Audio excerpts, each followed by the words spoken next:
la base de Taman Rasset au cœur des enjeux stratégiques US. Les USA ont tout fait pour louer la base aérienne de Taman Rasset à l'extrême sud du pays. Idéalement située et permettant de couvrir l'ensemble de la zone sahélo-saharienne, elle présentait en outre l'avantage d'avoir été construite par une entreprise américaine, BRC, filiale d'Haliburton, selon des normes de l'OTAN. Taman Rasset a été pendant longtemps un site de dégagement secondaire pour la navette spatiale, il est utile de le rappeler. Cette affirmation vient d'un auteur et journaliste russe écrivant pour la Pravda, Sergueï Dalmazov, qui a publié dans l'organe de la Fondation pour la culture stratégique, un nom déroulé sur les tractations qui ont eu lieu ces dernières années, entre Alger et Washington et la gestion prudente de l'armée algérienne de la présence aérienne dans la région sahélo-nord-africaine. Même si l'intention était connue dès 2003, Washington n'a entrepris de démarches sérieuses que durant l'hiver 2009-2010. Ce qui a fait d'Alger, le temps d'une saison, une destination privilégiée des hauts gradés de l'armée US, des agences de renseignement, CIA, DIA, NRO, Angelo, NSA, et des pontes de la diplomatie de nombreux états-uniennes. Un seul motif convaincre leurs homologues algériens d'intensifier la coopération contre le terrorisme, ou plutôt adhérer à la vision de la guerre américaine au djihadisme. Femme au cœur des enjeux géostratégiques américains. L'une des réunions les plus importantes a eu lieu le 3 février 2010, et a réuni le directeur général de la Sûreté nationale algérienne, le défunt colonel Ali Tounsi et Gina Abercrombie Winstanley, aux fonctionnaires du Bureau de coordination du département d'État pour le contre-terrorisme. Cette réunion avait été précédée par celle qui a mis face à face, le général 5 étoiles William Moore, commandant de l'Africom au général-major et commandant des forces aériennes. Ainsi que la rencontre du patron de l'US Air Force pour l'Africom, le général Brunel Brunandier, avec des membres du gouvernement algérien. À la mi-février 2010, les négociateurs américains, y compris l'ambassadeur Pierce, qui a été le premier chargé de mission dans le sens de l'allocation d'une base, ont rapporté un assouplissement des conditions algériennes, et ont semblé confiants quant à l'installation d'une base de drone à Taman Rasset. Jusqu'à ce que le printemps arabe, et de l'intervention otanienne en Libye, ne remettent en question ce nouveau style de coopération algéro-américaine.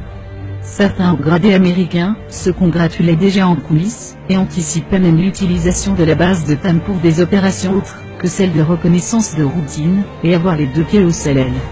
En janvier 2012, le coup près tombe, les généraux algériens refusent officiellement de discuter de location de bases militaires non seulement aux Américains, mais à toute force étrangère qui montrerait une intention dans ce sens. Des mercenaires pour ne pas toucher à la souveraineté algérienne. Avant que les choses s'enveniment, les USA avaient exploré des voies pour contourner un obstacle majeur sur lequel Alger restait inflexible, le respect de sa souveraineté territoriale. Si l'idée d'une présence physique d'une force étrangère était admissible par l'Algérie, cette force devait lui rendre des comptes, et accepter contourner les surveillances. Pour contourner cet écueil, le commandement de l'Africom est allé jusqu'à imaginer un scénario ingénieux, qui consistait à demander la permission de gérer une partie des installations de Taman Rasset en utilisant du personnel, et des équipements sans marque ni marquage, et sans drapeau ni cocarde. Pour cela, les hommes de loi engagèrent en 2010 l'équipe pour l'acquisition de 2 avions de reconnaissance PC, 10 pilotes UNG, ainsi qu'un certain nombre de drones allant rayon d'action et à capacité nocturne.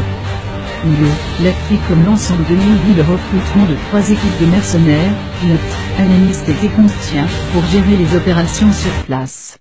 Les généraux algériens se sont méfiés de cette option encore plus que celle de l'allocation à l'US Air Force, et ont présenté une contre-proposition, le seul compromis qu'ils estiment tolérable, que les USA acceptent de vendre des drones Predator à l'Algérie, afin que la surveillance se fasse à l'échelle locale, avec une tolérance normale à la présence d'équipes de conseillers ou de support US sur place.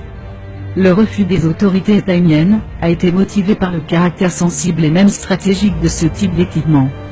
Cette attitude a été, selon l'expert russe, un véritable test de sincérité appliqué aux Américains. Les Américains multiplient les bourdes. Rien n'arrange la méfiance des Algériens envers leurs partenaires américains. La fin tragique de Kadhafi et le sort réservé à son armée ont été pris par les cadres de l'ANP, comme une ignoble trahison du partenaire américain apaise une politique de non-conflit, de coopération et de flexibilité de la part du guide suprême de la Jamahiriya. Sergei Balmazov citera une source algérienne de renseignement, qui affirmait à l'époque que l'opération de déstabilisation de la Libye n'a coûté que 330 000 $ aux contribuables américains, la somme dédiée par le Pentagone à la formation des forces de sécurité libyennes entre 2008 et 2009. Cette opération a permis à la CIA de placer d'innombrables chevaux de Troie au sein de l'appareil militaire kadhafiste, et de le couvrir par des équipements largement vérolés, et contrôlés à partir des États-Unis. Puis encore, l'auteur affirme que les services secrets algériens, qui avaient multiplié les signaux